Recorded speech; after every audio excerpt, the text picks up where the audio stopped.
O neurocientista vencedor do Prêmio Nobel, Eric Kandel, afirmou o seguinte: se conseguirmos entender o autismo, entenderemos o cérebro. Talvez seja um pouco difícil compreender o que o Kandel queria realmente dizer com essa frase, mas ele tentava expressar o quão complexo é o transtorno do espectro autista. E não é realmente fácil de descrever como que essa condição atinge o cérebro dos seus portadores. Mesmo com todos os avanços tecnológicos, exames de imaginamento cerebral que a gente tem no dia de hoje, ainda não é fácil a gente saber essa resposta. O que acontece no cérebro de alguém que tem autismo? De tal forma que compreender o autismo como um todo exigiria que entendêssemos absolutamente tudo sobre o funcionamento do cérebro. O que é lógico que a gente ainda não consegue fazer nos dias de hoje. Mas o que será que acontece no caso do autismo que acaba o tornando tão diferente de outras condições?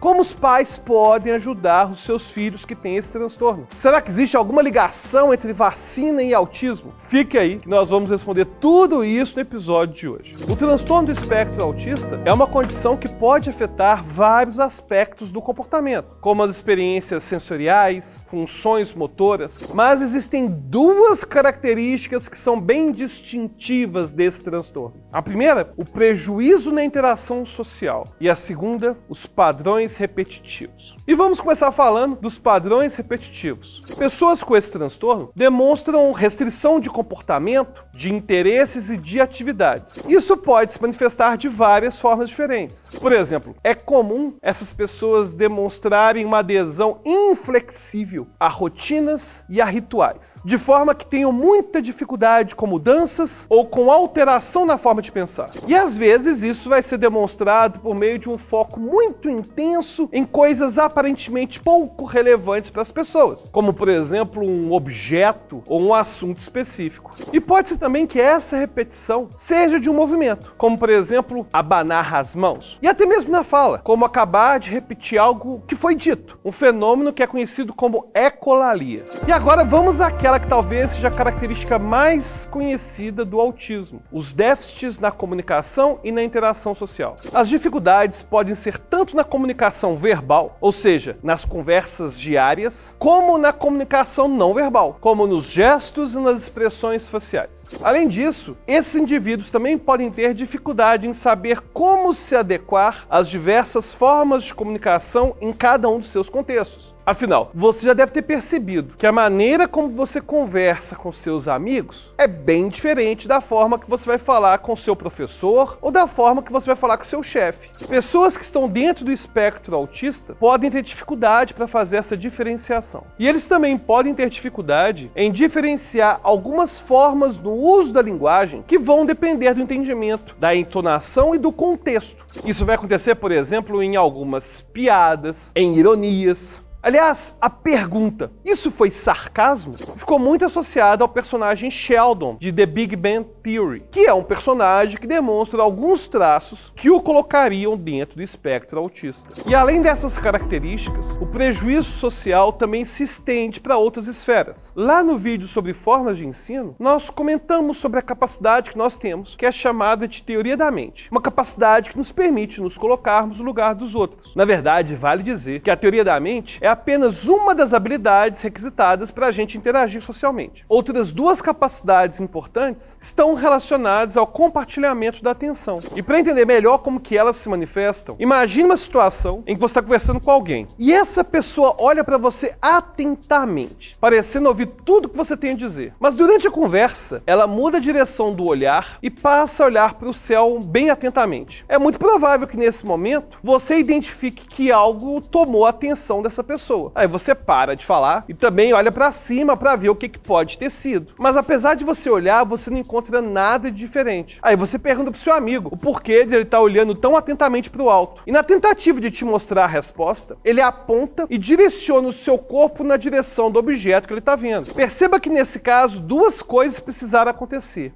Você precisou ter a capacidade de inferir que a mudança de olhar dele significava uma mudança de foco. E dois, ele precisou de achar um jeito de te indicar indicar diretamente como achar o que estava chamando a atenção dele. Esses dois comportamentos estão relacionados ao que a gente chama de atenção compartilhada, que permite não só que você detecte o olhar do outro, mas também que você compartilhe com ele o que te chama a atenção. Normalmente, esses comportamentos começam a se manifestar já no 6º mês de vida, mas no caso das crianças autistas, é muito comum que desde cedo elas tenham dificuldade com a atenção compartilhada. Tanto que alguma das características do autismo nos primeiros anos é justamente a dificuldade de a criança apontar o que ela quer, de compartilhar objetos de interesse com outras pessoas, ou até mesmo de seguir o gesto de alguém que está apontando. É por essa falta de resposta ao convite de outras pessoas que muitos pais acreditam que o filho é deficiente auditivo. Mas ao realizarem um teste, ou depois de levarem o filho ao médico, eles descobrem que não existe realmente nenhum problema dessa natureza. Mas agora que já falamos da dificuldade de socialização, vale a gente olhar mais de perto para as redes neurais que receberam o apelido de cérebro social, que consiste em várias partes que, juntas, processam sinais importantes sobre como se relacionar com outros indivíduos. Para citar apenas algumas dessas áreas, temos os córtex pré-frontais mediais, o córtex cingulado anterior e posterior, a amígdala e a ínsula. Essas e outras áreas estão relacionadas ao processamento de rostos e de olhares, além de processar emoções e a capacidade de se colocar no lugar do outro. Inclusive, vários estudos já demonstraram ativação reduzida nessas áreas em pacientes com autismo, além de uma menor ativação da conexão entre elas. É muito provável que seja por conta desse déficit que muitas pessoas diagnosticadas têm dificuldade em desenvolver, manter e compreender os relacionamentos. Mas vale dizer que nem todos os indivíduos vão apresentar o mesmo padrão de prejuízo. Na verdade, o ideal é observar a gravidade de cada um dos sintomas característicos para verificar o quanto afeta o dia a dia da pessoa. Inclusive, foi justamente pelo fato de o autismo ser um transtorno heterogêneo que a última edição do Manual Diagnóstico e Estatístico de Transtornos Mentais, o famoso DSM-5, passou a chamar de transtorno do espectro autista. E o objetivo dessa palavra espectro é justamente demonstrar que há uma grande variabilidade, tanto nos sintomas quanto no comprometimento. A propósito, aquela condição que antes era conhecida como síndrome de Asperger, passou também a ser classificada como uma das formas do transtorno do espectro autista. Ou seja, nenhum indivíduo com autismo vai ser igual ao outro.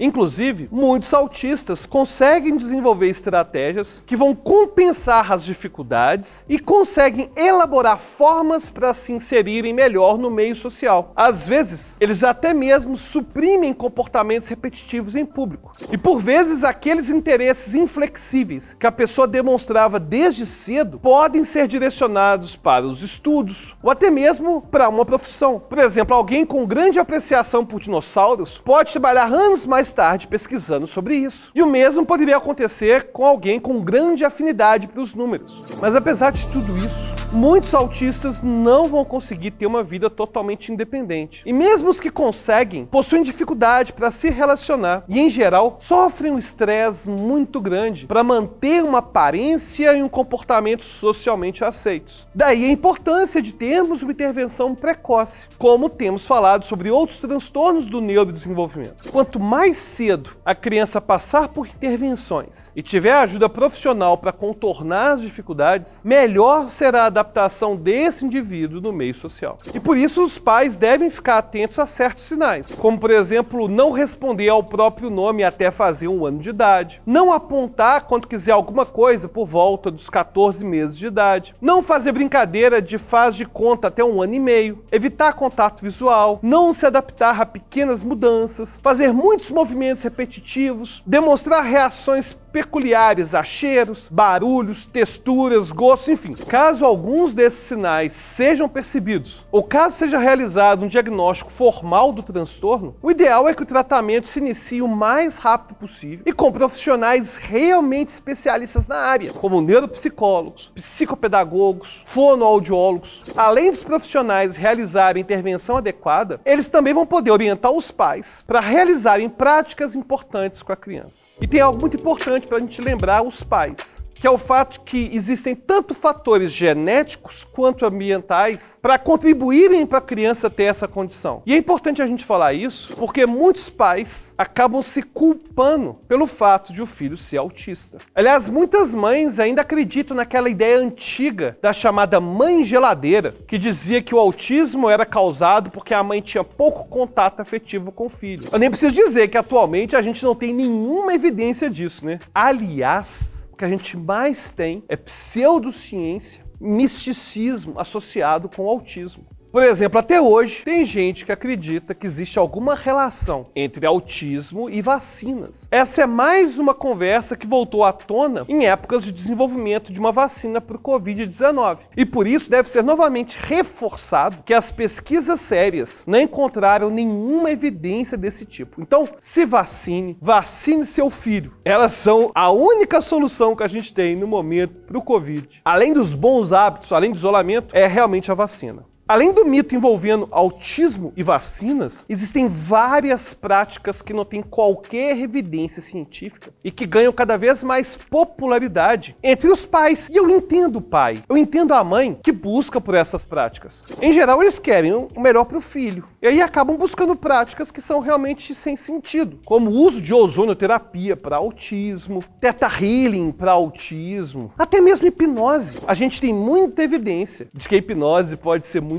útil nas áreas da saúde. No entanto, se no autismo a gente tem justamente um déficit na comunicação, e hipnose é a comunicação, como que ela poderia ser a ferramenta mais adequada para a gente tratar o autismo? Por isso que é tão importante os pais se informarem cada vez mais, terem uma comunidade, né, em que eles trocam realmente práticas, teorias, evidências, sejam sempre muito bem informados com os melhores profissionais da área da saúde. Bom, e como disse Kendall, nós estamos realmente muito longe de entender completamente como que o cérebro funciona. No entanto, mesmo com os pequenos passos que a ciência fez na direção do tratamento do autismo, já temos algumas práticas que podem realmente ajudar as pessoas que têm autismo a ter uma vida muito melhor e muito mais confortável. E aí, já conhecia sobre autismo? O que está achando dessa nova série sobre transtornos mentais? Tem alguma sugestão? Deixa aí nos comentários e lembra, toda semana a gente tem 3 vídeos desse tipo aqui no canal. Então se você quiser receber mais vídeos como esse, já se inscreva, já ativa o sininho